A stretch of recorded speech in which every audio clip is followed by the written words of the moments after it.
시편은 여호와의 율법을 즐거워하며 주야로 묵상하는 이들을 의인이라고 악인과 대비해서 의인으로 부르는데요.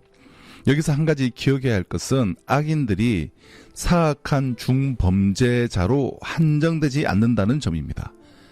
성경은 여호와의 가르침을 무시하고 소홀히 여기는 사람들과 악인들을 같은 범주의 사람으로 묶습니다.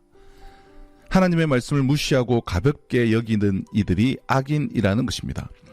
이처럼 의인과 악인을 대비해서 율법을 즐거워하며 주야로 묵상하는 이를 의인이라 부르는데요. 이러한 의인, 복 있는 이들, 즉 행복한 이들이 누리는 축복이 무엇일까요? 율법을 즐거워하고 묵상하는 복 있는 자, 즉 의인에게 어떤 축복이 있는가? 첫째는 그들의 삶은 시냇가에 심은 나무와 같습니다. 우리는 시냇가에 심은 나무라는 말이 큰 감동으로 느껴지지 않지만 광야와 사막이 펼쳐져 있는 고대 근동 지역에서의 시냇가에 심은 나무란 그야말로 행복에 대한 가장 적절하고 완벽한 시적 표현이 아닐 수 없습니다. 여기서 시냇가는 문자적으로 사막과 같은 황무지에 물을 공급하는 하천을 말합니다. 즉 시냇가란 근원으로부터 신선함을 운반하는 통로를 상징합니다. 그러므로 영적인 의미로 시냇가란 생명수 되시는 예수 그리스도를 상징합니다. 그래서 여기에 뿌리를 내린 성도는 복된 자입니다. 성도는 죄와 사망의 항무지에서 생명의 시냇가로 이식되어진, 즉 심겨진 나무입니다. 이러한 성도에게는 결코 목마름이 있을 수가 없습니다. 생명수의 근원이신 우리 주님은 요한복음 4장 14절에서 내가 주는 물을 마시는 자는 영원히 목마르지 아니하리니 내가 주는 물은 그 속에서 영생하도록 솟아나는 샘물이 되리라고 말씀하셨습니다. 시냇가에 심겨진 나무와 같은 성도는 그 성도들의 삶은 비가 오지 않는 계절에도 물줄기가 끊이지 않는 강가에 심긴 나무가 됩니다. 시냇가에 심겨졌기 때문에 번성하게 되고 가물어도 아무런 문제가 없습니다. 시냇가에 심은 나무는 말씀을 즐거워하며 묵상하는 그리스도인을 비유하는 그림입니다. 내 영혼이 말씀에 뿌리를 내리고 있는 그 모습이 시냇가에 심은 나무와 똑같다라는 거죠. 나무는 우리의 인생을 잘 보여줍니다. 우리의 인생은 한 그루의 나무와 같습니다. 나무의 뿌리가 깊이 내려가면서 나무가 자라 큰 나무가 되고 철을 따라 열매를 맺으며 수많은 사람들이 그 열매를 따먹으며 즐겁고 기뻐하게 되고 새들이 날아와 그 가지에 깃들여 머물며 지저귀는 아름다운 광경을 연출하게 하는 한 그루의 나무가 되려면 뿌리가 중요합니다. 시냇가에 심은 나무는 힘들고 어려운 세상의 한가운데서 세상의 말과 같이 세상의 이론과 철학에 따라 이리 휩쓸리고 저리 휩쓸리며 살아가는 것이 아니라 하나님의 말씀에 뿌리를 내려서 주변의 환경에 요동치 않고 변질되지 않고 살아가는 그리스도인들의 삶의 모습을 비유합니다. 그러므로 나무가 어디에 심겨져 있느냐가 나무의 운명을 결정하는 것처럼 우리의 영혼이 어디에 뿌리를 내리고 있느냐가 중요합니다. 말씀에 뿌리를 내리지 않는 사람은 쉽게 메마르고 변질됩니다. 말씀에 뿌리를 내리지 않은 사람을 악인이라 말하며 4절에 보면 그들의 모습을 바람에 나는 겨와 같다고 말씀합니다.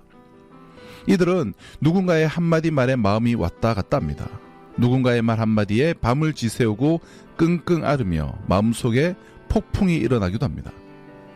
내 영혼을 붙들어주는 그 말, 사람들이 어떤 이야기를 한다 할지라도 거기에 조금도 요동치 않게 만드는 하나님의 말씀이 나를 사로잡고 있어야 합니다. 말씀에 뿌리를 내렸다는 것을 어떻게 알 수 있을까요? 모든 판단과 결정을 할 때 그 결정의 근거가 하나님의 말씀으로부터 와야 합니다. 우리 주님이 공생애를 시작하시기 전 광야에서 40일 금식을 마치신 직후 마귀가 3가지 시험을 합니다. 이 3가지 시험에 예수님은 동일하게 반응하셨습니다. 어떤 상황에 따라 임기응변적으로 반응하신 게 아니라 하나님의 말씀으로 대응하셨습니다. 사단 마귀의 시험과 유혹을 말씀으로 물리치고 승리하셨습니다. 예수님이 사단의 유혹 앞에서 세상과 다른 논리인 하나님의 말씀으로 반응하신 것은 예수님은 평소에 하나님의 말씀에 붙들려 있었기 때문입니다. 평소에 하나님의 말씀에 깊이 뿌리를 내리고 계셨던 것입니다. 예수님은 신명기의 말씀으로 물리치셨는데요. 예수님께서 말씀을 인용하셨다는 것은 매우 중요합니다. 평소에 말씀을 알고 계시고 묵상하고 계셨다는 겁니다. 묵상과 함께 암송도 매우 중요합니다. 말씀을 외우지 않았으면 말씀이 툭툭 튀어나올 수 없을 겁니다. 단순히 외울 뿐 아니라 그 외운 말씀을 묵상해야 합니다. 그 말씀을 내 안에 깊이 스며들게 하여서 나와 말씀이 분리되지 않고 말씀 따로 내 생각과 판단 따로가 아니라 말씀과 내가 하나 되는 단계까지 가야 합니다. 말씀과 삶이 분리되어 있는 이들은 예배를 드릴 때는 신앙이 좋은 것 같은데 삶의 현장에서는 전혀 다른 사람으로 돌변합니다. 원인은 말씀이 뿌리 내리는 과정이 생략되었기 때문입니다. 말씀이 우리 삶의 생각에 푹 젖어들어 일상과 분리되지 않을 정도가 되어야 합니다. 말씀 묵상은 그런 의미에서 뿌리 내리기입니다. 말씀이 우리 인격 깊은 곳까지 스며들게 하려면 묵상이 필수적입니다. 말씀 따로 생각 따로, 말씀 따로 결정 따로, 말씀은 그저 말씀, 삶은 삶이 아니라 말씀이 나를 지배해야 합니다. 나무가 견고히 서고 잎사귀가 사계절 푸른 것은 뿌리의 문제입니다. 뿌리 내림에 수고가 있어야 합니다. 결국 우리의 신앙은 말씀과의 친밀함입니다. 말씀과의 거리입니다.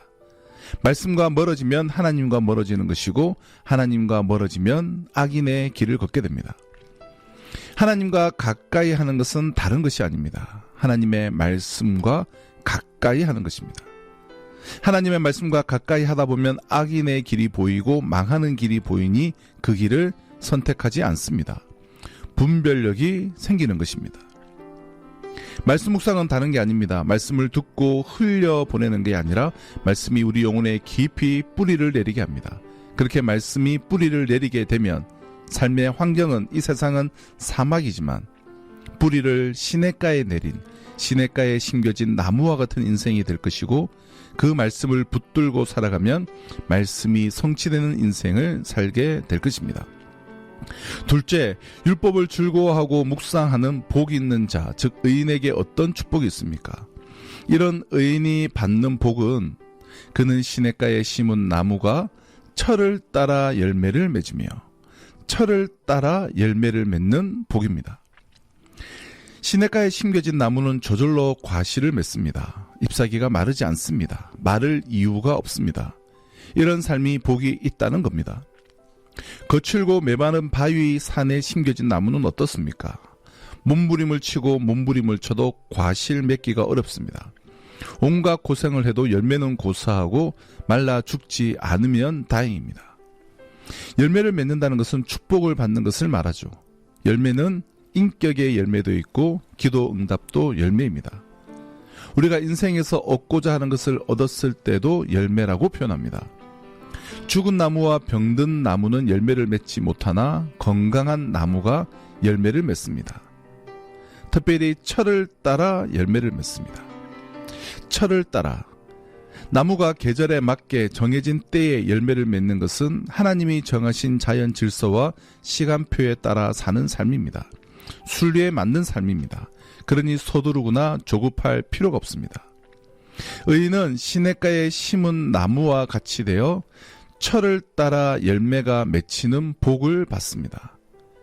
철을 따라 열매를 맺는다는 것은 전천후 축복을 말합니다. 계절에 상관하지 않고 열매를 맺습니다. 즉 환경을 초월하여 축복을 받는 것을 말합니다. 마지막 세 번째, 율법을 즐거워하고 묵상하는 복이 있는 자, 의인에게 어떤 축복이 있습니까? 그는 시냇가에 심은 나무가 철을 따라 열매를 맺으며 그 잎사귀가 마르지 아니함 같으니 그가 하는 모든 일이 다 형통하리로다. 그가 하는 모든 일이 다 형통합니다. 복 있는 사람은 잎사귀가 마르지 않는 나무처럼 하는 일마다 형통하는 복을 받습니다. 악인들의 꾀를 따르지 않고 죄인들의 길에 서지 않고 오만한 자들의 자리에 앉지 않고 이 모든 악으로부터 떠난 의인은 생명의 활기로 충만하여 열매 맺고 번성하는 나무처럼 안전합니다. 내가 아무리 잘해도 어려움을 당하는 경우가 있고 아무리 어려운 여건 속에서도 형통하게 되는 복이 있습니다.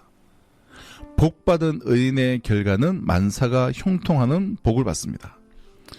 형통의 반대는 불통입니다. 즉 막혀서 할 수도 갈 수도 없다는 것입니다. 불통은 되지도 않는다는 말입니다. 통하지 않으면 아무것도 되지 않습니다.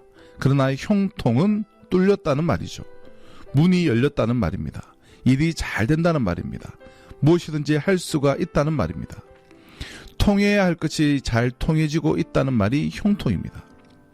사람과 사람이 잘 통해야 합니다. 마음과 생각이 잘 통해야 합니다. 부부간에 통하지 않으면 얼마나 불행합니까? 통하지 않으면 정말 답답합니다. 잘 통하면 얼마나 좋은지 모르죠. 부부가 잘 통하면 한평생 매 시간이 행복하고 부부가 통하지 않으면 한평생 매 순간이 불행합니다.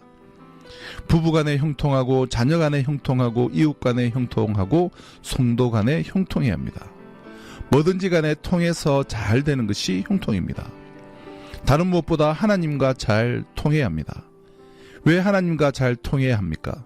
모든 것에는 근원이 있기 때문입니다. 수돗물은 저수지, 전기는 발전소가 있듯이 만들어진 모든 것은 근원이 있습니다. 이 근원과 연결될 때에 부족함이 없습니다.